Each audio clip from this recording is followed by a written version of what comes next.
In today's video, I'm going to teach you how to remove a team member from a Slack workspace. If you're offboarding an employee, contractor, or intern, this is an important admin task to handle properly. In Slack, removing someone from the workspace is called deactivating an account.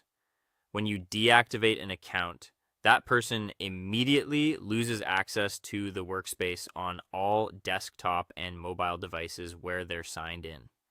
At the same time, their message history and any shared files remain in place, which helps preserve conversations, context, and searchable records for the rest of your team. Before you do this, keep in mind that deactivation can also affect anything that person set up inside Slack, such as apps, integrations, or workflows. Those may stop working and might need to be reassigned or reconfigured by an active admin afterward. You may also notice that the person's profile image changes to a default icon. Their name appears with a deactivated label, and on paid plans, billing usually adjusts automatically on the next cycle based on active seats. To begin, open Slack either in the desktop app or in your web browser and sign in to the correct workspace. Once you're inside, go to the upper left corner of the Slack window and click your workspace name. This opens the main workspace menu. From there, hover over Settings and Administration, then click Manage Members. Slack will open the member management page in your browser where you can view and manage everyone in the workspace.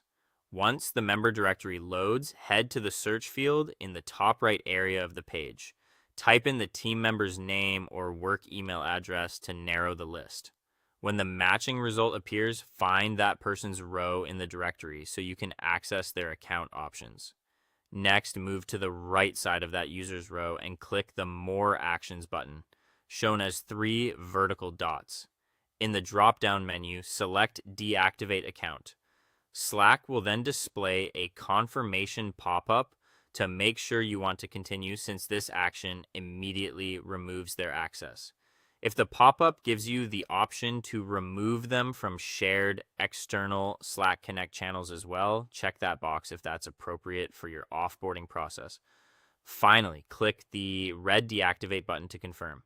As soon as you do that, the account is deactivated and the user is locked out of the workspace, and that's it. That is all. Thank you for watching, and see you guys in the next one.